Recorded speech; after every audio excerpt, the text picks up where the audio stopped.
David and Jeff's Survivor Podcast. I'm David, and with me, as always, is Jeff! how are you doing, Jeff? I am absolutely phenomenal. How are you today, David? I'm doing well. As you may know, Jeff, but the rest of the viewers or listeners do not, is that today's theme is under-edited uh, characters. People who, for whatever reason, either they were bland or boring, or they chose to go a different route. The editors did not choose to showcase them a lot, enough, or maybe even at all. So we're going to be talking about that, talking about why that happens, how the different ways that they do it, and talking all about that. I thought it was a good theme because in the most recent episode of Survivor Cambodia, we had someone who was really under-edited until this episode, and it made it very painfully obvious that this person was going home the entire time. Yeah, I agree. I think this is going to be a good theme. I think it's going to be interesting to maybe mention some names and talk about some people that don't normally get mentioned on these sorts of podcasts. So yes. So we are going to make a top 10 list of our top 10 underrated Survivor castaways. Now, I want to just talk with you, Jeff. How should we rank number one? Should number one be the person who is literally seen the least, or should it be the person with the most potential but was under-edited? What do you think number one should be? I think we take everything into consideration, but number one should be the person who has just seen the least. Okay. If you know what, like my number 10 is going to be somebody who made it pretty far, did get screen time, but compared to what they could have gotten, gotcha, was low. But I think number one is a spot that should be reserved for the person who was actually just seen the least. No one remembers who they are. Right. So if you hear some names, this is not a Big Brother podcast. This is a Survivor podcast. You may hear some names you're not familiar with, but we promise these people were all on Survivor. All right. So, Jeff, why don't you kick us off with number 10? My number 10, like I said, is going to be somebody who actually was on the season for quite a bit, did get quite a few confessionals, but was under-edited compared to her her potential and really her ability to play the game, and that is going to be Natalie White. Only got 19 confessionals, which I'm pretty sure is the lowest count for a winner ever. Obviously kind of paled in comparison to Russell Hantz, who received something like 150 some confessionals in that season, and I think she was overall under-edited and underappreciated, and I think that leads to a lot of the reasons why we see her her popularity as a winner wane today. I'm going to go with another one who made it fairly deep, made it all the way to the finale, but was very under-edited. And it was someone who I think could have had a lot more potential. Maybe not. Maybe they didn't have that much to work with. But they were voted on the show in one of those fierce casting calls competition. So obviously they were very charismatic in that sense, but they did not really get shown at all, and probably because they weren't making any real strategic moves, sort of just going with the flow of everything else. But I think what we did, the times we did see him were pretty awesome. So I'm gonna go with Rick Nelson at number 9. I think that's a good pick. Mustache Rick. Mustache Rick. Probably his most memorable thing, other than his mustache, is him greeting his wife, and when the loved ones came. He was very enthusiastic to see her. Well, been on an island for how long? All right. How about number 8? I have number 8. I'm going to pick another person who made it fairly deep in the game, but had what I think remains the longest streak of episodes with 0 confessionals. I believe that streak stands today. In fact, I'm fairly confident it does. And I thought that was surprising considering the fact that this person made it far in the game, and really was a huge part of the end game in this season. She was blindsided, and there was a huge fan reaction to her blindside. For some reason, people loved her, even though she wasn't edited. And then she had a moment at Final Tribal Council that people remember, too, and that is some people love and some people hate. And that is Brenda Lowe, who I had what I believe 8 consecutive episodes without confessionals, which is just unheard of in modern Survivor. Even though they under-edit some people, you never hear of someone making it that far with 8 episodes in a row of no confessionals. Yeah, it's one of these where I mean, for the majority of the season, she was under-edited, but had a huge impact at the end, which was really weird. And how they did it. So she's not one of those ones that you don't necessarily forget about, but the show definitely forgot about her for a long time. Right. I think I will then go with the guy who Brenda stole the streak from, another Survivor Samoa person who just shows up at the end and almost wins the game, is one challenge away from winning the game. That would be Brett Klauser from Samoa. Yeah. I wonder how they edit that season if Brett ends up winning. Like, I'd like to see it. Yeah. And there actually exists online, some fan went through and re-edited Samoa using secret scenes, and the episodes are a bit shorter too, to take out all of the Russell focus. Unfortunately, I have not yet had the chance to watch it because it took forever to download, but I will eventually get to it. Did they actually do the whole season? I remember only having... Yeah, he did eventually finish the season. It's not on YouTube because of copyright issues, but he recently posted and did finish it. He has it on some website that has really low bandwidth, and it was just, I don't know if my internet's bad or if the website was bad, but it was difficult for me to download it, so I have yet to be able to do that. I think there's too many people to be on this list, Jeff. I agree. Which is sad. And they're all from Survivor Samoa. Not quite, but... So what am I at? Number 6? Number 6. My number 6 is going to be someone... Yeah, I'll go with that person. Who was really under-edited, and I like, that's all I can say. Like, this person doesn't have the benefit of making it far, and we're surprised. Like, this person just never got screen time, and you were kind of surprised when she was voted out. Not because you were surprised that she was voted out, but because you forgot that she existed. And that is Cecilia from Survivor Cook Islands. Do you remember her last name? Mancia. Okay. Cecilia Mancia. Yeah, there's so many forgettable people in Survivor Cook Island. It's been a while since I rewatched it, but it's hard for me to remember, who did they actually show. It was just so boring that I don't remember it, and who actually didn't get airtime. Which is an awful problem to have. But, alright, I have 4 big ones left. I think hopefully 2 of them we would be aligned on, so I'll go with my next one. This person was, again, very under-edited, probably because, again, this person was not very much controlling the strategy at all, was a follower. Just sort of got picked off right in the middle of the game. The most memorable thing that they are known for is sleeping in a box. The Leaf Manson. It's a good pick. In Survivor One World, he was never, they rarely showed him. He was always just sort of there.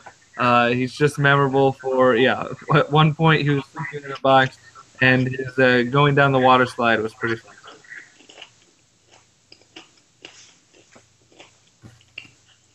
Yeah, I have nothing to add. Well, you can add number 4, Jeff. Number 4. You put me in quite a spot here, David. I am going to pick someone who made it kind of far, and I think did have a pretty interesting personality, but it wasn't really... It was shown in, random spurts. Like, you'd see him have his personality for a second, and then it would go away for a couple of episodes, and then maybe it would come back and then go away. And that's going to be Artis from season 25. All right. Yeah, he's one that they just always showed him yelling at people. Right. And they showed it like every once in a while it came up, and then it would go away. Yeah, mainly at Mike Scoopin. He had a huge problem with Mike, but he wasn't on my my list. But he was under edited. I would definitely agree. So there's 3 left. I hope you pick. I hope we're on the same wavelength here. So I'm gonna pick my number 3. Who I think is the most under-edited from Survivor, Karamoan, and someone who, at the point where they were voted off, they just had confessionals of people saying how bland and boring she actually was. So I'm going to go with Julia Landauer. Good. I thought you were going to steal mine for a second there. They really weren't showing her at all. And when they finally did show her for just a little bit, you have Cochran saying that she's, more bland than vanilla ice cream, and other stuff like that. So I think definitely under edited. Yeah. Okay, let's see, I'm at number 2. Oh, that's a big responsibility, David. Can you trust me with that? Jeff, you have to pick one. You have 2? I'll pick the person who is statistically the most under-edited person. And hopefully you agree. Or, not you agree, but hopefully you thought of this. Statistically speaking, the most under-edited person in the history of Survivor is also from Survivor Karamoan. And yes, I promise there was a person by this name who was on Survivor Karamoan. And that is Hope Driscoll. Did I just kill your list? You did. I mean, she was on my list. How many confessionals did she have? I think she had 3, and she was in 5 episodes. 5? And actually, that's not true. There's one person who's more statistically under-edited than her. But she comes off, because this other person made it further and has one big confessional that people remember, whereas no one remembers Hope. I think, wasn't Hope only in 3 episodes? Well, now you have to look it up. Because, Francesca's out first, then Allie, and then they get rid of Hope right after her. Let me look it up. I'm looking. Averages 1 confessional per episode. Speculation.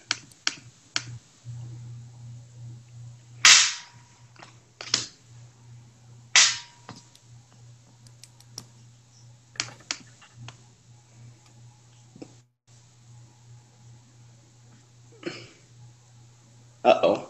My normal place doesn't have them. Okay, now I'll look it up again. You keep going. I'll look it up. Okay, well, I'll go with my number 1. See, now I'm in this big pickle because I have these 2 people who are notoriously known for being under-edited. You have the one who the producers purposely under-edited out of spite. You have the other one who people don't even remember their name. So it's a toss-up. Oh, I'm sorry. She was only in 3 episodes, but she only got 1 confessional the entire season. Okay, 1 confession. That is pretty bad.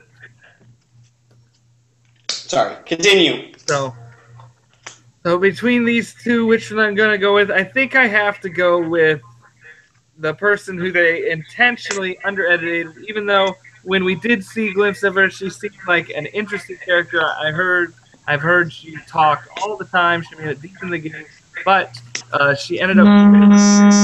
So the producers, I think, purposely chose not to really show her doing anything at all, except when she said something incredibly stupid. So I'm gonna have to go with the one, the only, Purple Kelly. Oh, right. I was trying to think, like, who said something mean to the producer? No, that's a good pick. No, Who after was your other one? the other one was Mary. Oh, yeah, that's another good pick.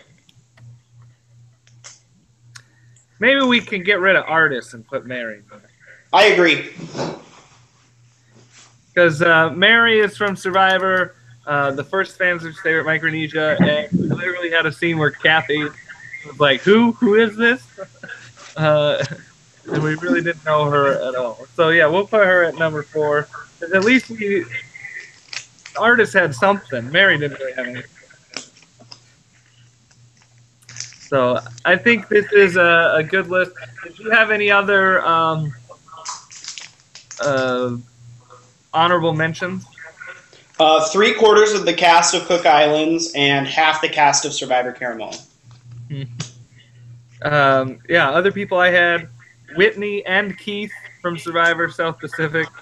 Whitney really? Is the other person who, now that I know Hope only had one confessional, I know for a while Whitney was statistically the most under-edited in terms of confessionals per episode. I'm not sure if that's still the case. I have, from Redemption Island, Julie Wolf and Grant Matos. Grant was another one who went really deep in the game. Didn't really see him do anything. Right. I had Jackie from Survivor Gabon. And yeah, you said Cook Islands, yeah. You can take your pick of pretty much anyone from other than Jonathan Penner and Ozzy and Yule. All right, well, let's talk a little bit. When do you think this happened where we started to under-edit people? Because if you go back to the roots of Survivor in the beginning, everyone got screen time. You sort of knew a little bit of everyone, and I think there was a certain point where it started to they started to under-edit. What do you think? Well, I think the point where it became convenient for them to do so was season 10, when the first time they ever had 20 people on the show. Because if you look back at All Stars or Vanuatu when they had 18, you still see those people. Like, even if you look at All Stars, like, there's not a single person on All Stars who you can say you didn't see. Yeah. And same with Vanuatu. There's a couple who you say maybe, I saw them less than others. But everyone had something, especially on their boot episode, if nothing else. So I would say the first time we really get to see under-edited characters is around season 10, but really where it starts to ramp up is season 13, I think. Yeah, for me, and surprisingly, like season 10, I still think for the most part, I mean, you had some people who were off first, like Jonathan, who, you only get, 20 minutes of an episode, so you're not really going to get to know him that well anyway. And I thought they showed him quite a bit for him getting off. Mm-hmm. Not even halfway through the episode. So, in that sense, and for the most part, I guess you could say Ashley a little bit also from Palau. But I think for the most part, people, even Kim and Jeff and all the Oolong people, they all got some decent screen time. Jen was maybe a little under-edited, but even by the time that she got voted out, she was being shown she was playing.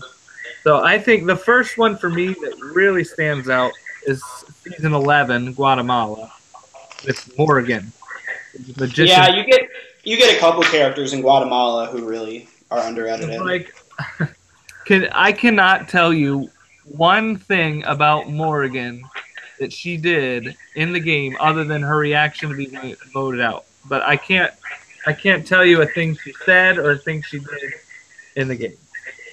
Now, granted, she was only in 2 episodes, but I think one of the first people that, they really didn't show anything too much, not even a full reason why she got out, other than it was mainly about Lydia and, the plan to save Lydia, Brian's plan to save Lydia, and just Morgan was the casualty, you know? Right.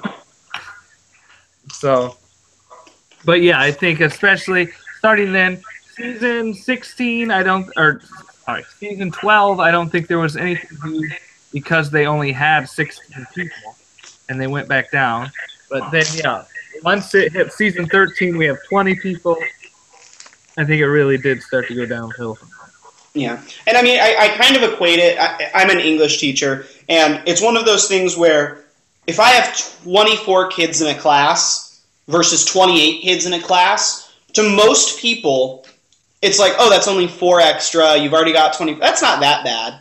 But I cannot express to you the difference between a class of 24 kids and a class of 28 kids. And I feel like the same is true of Survivor. Like 16 to 20, oh, it's only 4 more people. It's only 2 extra people per tribe. Doesn't seem like that big of a difference. But when you look at it in terms of editing, I'm sure it is a huge difference in terms of what you're able to put in the episode and what you're not. Yeah. And so now that we've sort of said the origin, let's talk about why people are underrated. What are some of the reasons? So the first one is I think it's just too large of a cast. Yeah, I think I would agree. I think that's when it originated. When it originated, the main reason people weren't shown was too large of a cast. The other thing with Cook Islands probably is the other main reason is that people were boring. You know, I hate to say it, but that seems true. You know, if you are not that great of a character, if you're not giving them that much, they're not going to show that much because they don't want the audience to be bored. Which I think it's important to make the distinction here. It's not that the people who are playing Survivor are boring. It's that those people are boring while they're playing Survivor. Yes. Because that game drains so much of you that you are not the same person on the island as you are off the island. Yeah, and I think even if you remember the reunion show of Survivor Thailand, and they're talking about Stephanie Dill and how she was just going to be this off the chart crazy, person. And then she got on the island and she was just, a little lethargic. And I wouldn't even say she was under-edited that much, but it's still like the producers thought she was going to be this big, vibrant character. It turned out to be not that entertaining to watch. And I think nowadays, especially when you have 20 people, they're going to choose to show the people that are more entertaining as opposed to the boring people. Whereas I would agree. They just show some of everyone, whether you were born in or not. So we have too many casts. We have boring. Now, this I think is a more recent one, and I think it's more of storyline. And they choose certain people, and they choose a storyline for the season. And if these people aren't part of that storyline, then they sort of get pushed to the wayside. Mm-hmm. I would agree, and I think this also goes along with you never want to show. For some reason, Survivor has come into this moment in its game where you never want to show the winner as in any bad light. For some reason, it seems like they never want to make fun of their winner. They never want to show that their winner was ever in trouble, unless the story of the winner is the underdog, like Mike Holloway from Worlds Apart. But otherwise, you never want to show your winner as someone who has potentially negative things coming toward them, which I feel like is a new phenomenon. And I feel like that also causes a lot of the issues, because what if one character, like their big moment, is going after your winner? Well, now you either have to soil your winner, or you have to not show this character. Yeah. And I feel like that's a big part of it as well. Yeah. Yeah, I would say for that, I agree with that for the most part. There's some exceptions, like Tony was a big one. They definitely showed Tony's flaws. But yeah, for a lot of times, especially during this, 22, 23, 24 era, they want to show, Boston Rob, they want to show him in the best light possible. And I think that's a really good example of the storyline thing, is they have the storyline of Boston Rob, you sort of have the storyline of Matt on Redemption Island, and everyone else, if they don't fit into that to Rob's or Matt's storyline, they're just sort of pushed to the wayside, and you don't really get to see them.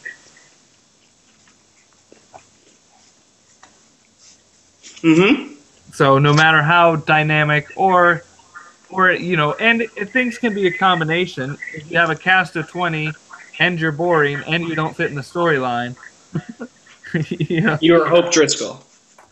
Yeah, exactly. And I guess the other one I can think of is a special case that we just talked about with Purple Kelly, is that the producers are intentionally under editing you for some sort of reason. Right. I also like. I want to talk a little bit about Survivor Samoa, because this season is consistently panned for being horribly edited, unbalanced, things like that. What do you think about Survivor Samoa caused that sort of editor inclination? I think that they just got so caught up with this guy, this Russell, and they drank the Russell Kool-Aid that they wanted to show. And to be fair, he's very dynamic, and he can be very entertaining. So I think they just caught up as, we want to see this as much as possible, and the other people aren't on the same level as Russell. Now, going back, I recently rewatched Samoa, and as you know, in the past, it's been at like the very bottom of my season ranking. I would say it's actually gone up for me. How much? I would probably say around 4 or 5 spots. Oh, that's pretty good. I mean, it went from being in the bottom 2, bottom 3 to, near the top of the bottom 10 sort of a thing. So yeah, Samoa really improves on a rewatch. Yeah, and I think when you rewatch it, you notice Russell a little less. Mm-hmm. And maybe it's just because I'm intentionally, looking for the other people, but I notice the other people. Yeah, I would definitely agree. I think that, and I think everyone fell in it, I think that Russell was just so bright in terms of, the light he was casting on the show. He was so bright, it's hard to overlook him. And then give yourself a couple seconds, look at it a couple times. Okay, maybe this guy isn't all he cracked up to be, Yeah. Are there any other reasons someone might be under-edited? I mean, it's hard to think of a bunch because we're not in the editor's minds at all times. I think that's a pretty good list that we have.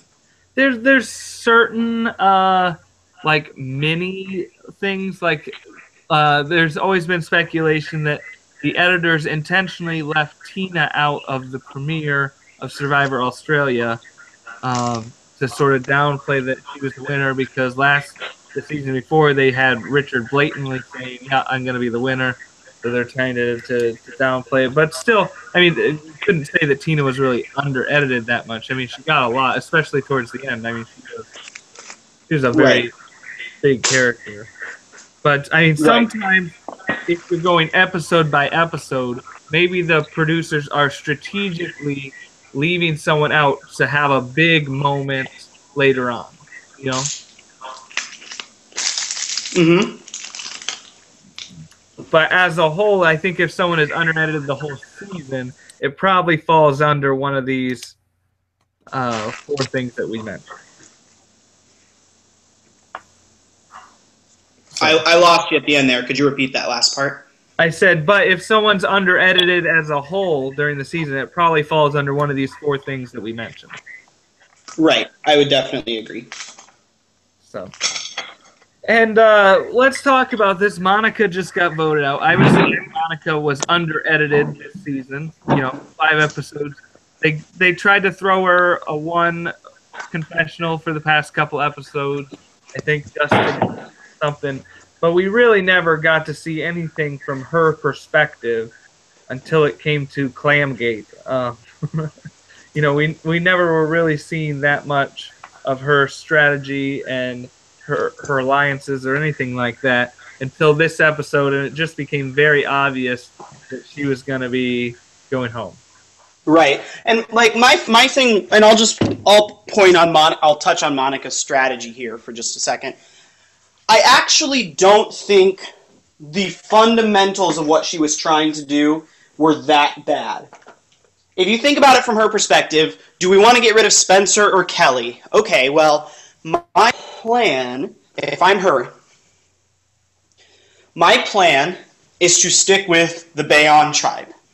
So, I've got these two people. Which one of them is it better to get rid of? Well, if something with Bayon falls through, maybe we can get together a woman's alliance. Okay, that puts getting rid of Spencer a little bit above getting rid of Kelly. That's the deciding factor. The problem is she said it to the wrong person. Well, yeah, and in reading her exit interviews today, it was interesting and frustrating because it was frustrating because she didn't really know. She couldn't really give that much insight other than what her alliance was, but she doesn't really know how it all transpired because they completely blindsided her and they didn't edit it. They didn't really edit to show her that much throughout most of the season. So, but she was saying that Kim was her number one alliance, someone that she made an alliance with right at the beginning, and she thought that they were solid. So I think that's why she was open to talking to her about it, because she thought, for the past 12, 13 days, whatever, we've been top allies. Well, I'm sure it's also like, I'd imagine when Monica left, she thought that her blindside was like a huge moment, right? Because she didn't see it coming. Yeah. I'd imagine she was pretty disappointed, because I'm sure when she left the island, she thought that that was going to be like one of the big story arcs of the first few episodes. Little did she know that Jeff Varner was causing chaos on the other tribes. But then, like, she never sees it until this episode, when all of a sudden it's like 10 minutes before tribal council. Hey, Monica said this. Okay, cool, let's get rid of her. And that's it. Well, and there's even rumors, speculations that they threw that challenge to get her out. Oh, really? I hadn't heard that. Yeah. There's a thread on one of the Facebook groups about it, and I think some people also quasi confirmed it on Twitter. I think asked Jeremy why did he sit out of the challenge, and he said maybe we needed to go to tribal council. ... Yeah, I'd say that's. And apparently, Steven said something similar to that effect too, but it was deleted, so I didn't see that one. But yeah, it was very suspicious that Jeremy was sitting out of the challenge. Right, I was trying to figure that out, and the way that because which challenge was immunity? That was the slingshot one.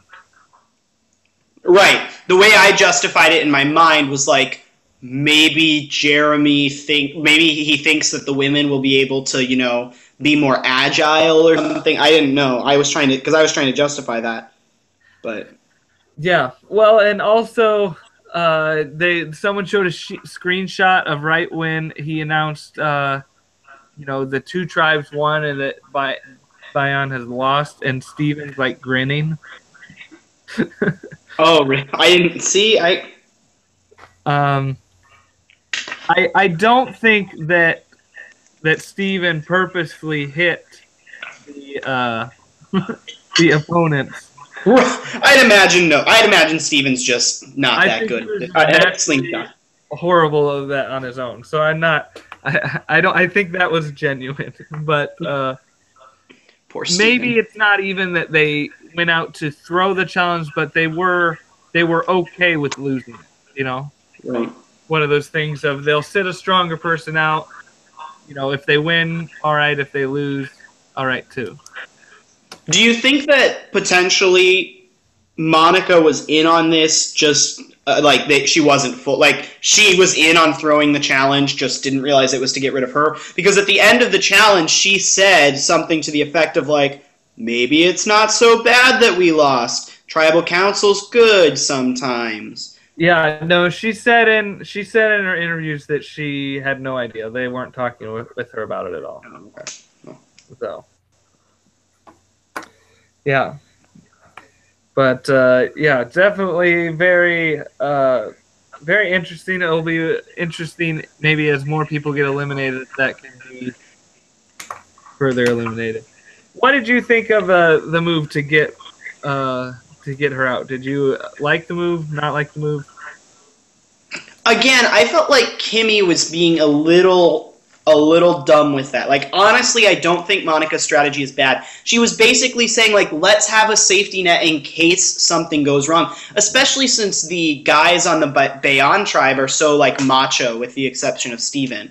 So I actually don't dislike Monica's strategy. My problem is that Kimmy comes from an era of Survivor, and she didn't even make it that far in that era of Survivor, where you don't have safety nets and you don't say things like that. Mm-hmm. And so I understand where they're both coming from. And they're like, I know a lot of people on the message boards right now are like, oh, this old school, new school thing is getting old. And like, I don't think it's getting old because I think it really is genuine. I think if Monica had said that to Tasha, to Cass, to any of the women, Sierra, any of the women on her tribe who played previously within the last 10 or so seasons, that they would have been like, oh, that's a good point. Maybe we should get rid of, we plan on staying with Bayon, but if something falls through, maybe we should get rid of Spencer instead of Kelly. Yeah. The only thing that got me upset about the episode, really, is that it has to do with under editing. Is that Kelly Wigglesworth is completely being under edited. Oh, totally. And it's been at least 3 episodes since she's had a confessional. Yeah. Which makes me lose all drama or suspense of who's going home, because I'm just, and I told my wife this while we were watching. I said, if Kelly Wigglesworth is actually voted out, I'll be upset because they didn't even show her once sharing her opinion. Right. They did not show her talking at all. They showed Spencer and they showed Monica. Right, and I'd imagine they wouldn't throw away the fact that they have Kelly Wigglesworth like that. Yeah, I would hope not. I'm surprised she's being edited as little as she is, but the episode where she goes home, we're going to know it because they're going to play it up as this is the person who first ever lost Survivor. Like, this is a huge deal that she's back 15 years later. Like, we're going to see those confessionals on the week that she goes home. Yeah. I hope so. That's what I say. I mean, I'll be a little sad if Kelly Wigglesworth gets out, relatively soon, but at least give her a proper send-off. She deserves that, She doesn't deserve to be Hope Driscoll. No, she doesn't. So, yeah. So talk about from one under-edited person to another. Poor Kelly Wigglesworth. Did you think it was smart of them not to tell Spencer and Kelly and have them vote for each other? Yes, because I think like what they were trying to do at least was make sure that Spencer and Kelly had absolutely no illusions that they were part of this group. Which maybe is good and maybe is bad. Like, it totally depends on the situation. But, like, Spencer and Kelly left that tribal council just as surprised as Monica was. And I think that's what they wanted out of that tribal council. They didn't want Spencer and Kelly to think, like, oh, we've got a chance now, so we're going to scramble and do... Like, no. They wanted it to be clean. You two are still on the bottom. You're still going to go home next time. But we just had to get rid of this business first. Yeah, and I think it's... Also, I think it's paranoia where they didn't want to tell one of them and they'd go tell Monica. Now they have a 3-person voting block and now it's 3-3. I think the easiest thing was just to make sure that those 3, the 3 of them voted and the other people can split the vote. Completely agreed. So, let's see. Anything else about this most recent episode of Survivor Cambodia? Any other under-edited people? Well, not necessarily under-edited. How did you feel about the Abby versus Wu stuff? It's interesting. I think this is showing how Abby's going to go before Wu, but I could be wrong. I just think they're like, well, we have Abby. We need to throw her in. Let's throw another scene in her causing more. Right. But yeah, interesting that Angkor not only didn't lose, but got first place in the immunity challenge. I know, it's whole new territory for them. And we didn't get an Andrew Savage, like, this is the best moment of my life, I can't believe this is happening confessional. Let's drift just a little bit into talking about next episode and the next time on Survivor. This may get slightly spoilerish. We don't know anything about who's getting voted off, so not spoilers in that sense. But I will listen and nod along. I do unfortunately know what happens. I had someone spoil it for me. I'm very upset about it, but I will be happy to listen to your theories, and I promise not to reveal anything. Well, I don't know who is. It's rumored that it's not an actual evacuation, but maybe someone will be leaving because of a family member, sort of illness type thing.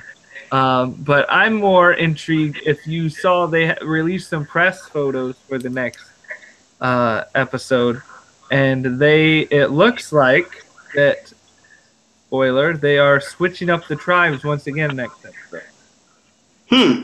That's interesting. I was not aware of that. The only thing I know is what happens when the scene where Jeff comes to camp and says, "Hey, it's Probst."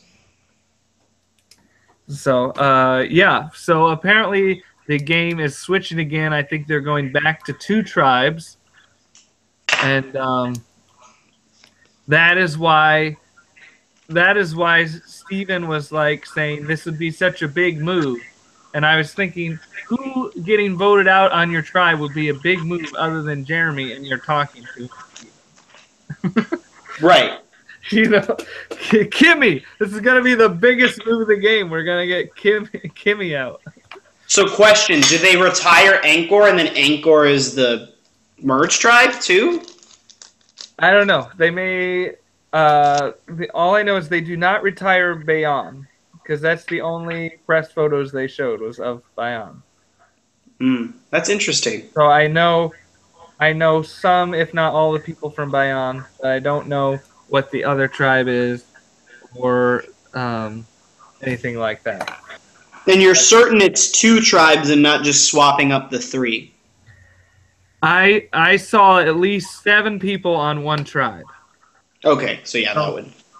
So unless they did something really crazy, it would look like 2 tribes. But it's odd that they would do it on an odd number, because you're going to have either unbalanced teams or they're going to do one weird thing where they send someone to the non-existent Exile Island or something. Yeah. I'm trying to... Well, unless this person... Oh, that's true. If this happens before the swap. Yeah. But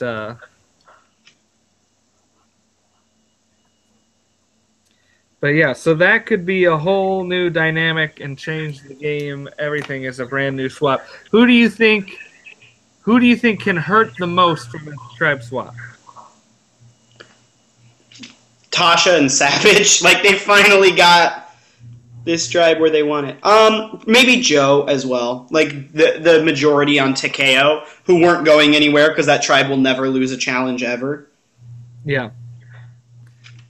Yeah, I think that Takeo, we just saw them solidify like this 5-person alliance. I think that could be foreshadowing. Oh, this was nice plans, but now let's shake it up again. But really, good news for Wu and Abby, I guess. Now they have more other people in the mix, whereas they were just good news for Spencer and Wigglesworth. So we'll see about that. Quickly, are there any other shows that you think, reality shows that do a lot of under-editing people in their seasons? I mean,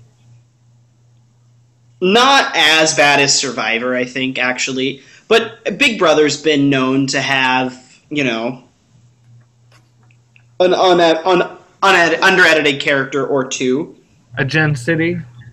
A Gen City. A Gen City, indeed. Yeah. Yeah, they usually they can have like one per season,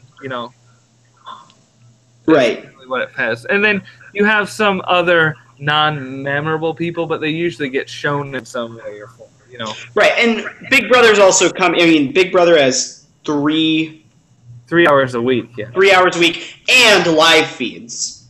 So, and if you're in any way, shape, or form connected to the live feeds, you know kind of what's going on at all times. Yeah. Yeah, I would say Amazing Race, for the most part. I mean, they usually have to show everyone. I think they can under-edit you if you're always in the middle of the pack. But as long as you are near the top or the bottom, at some point you'll get shown on the Amazing Race.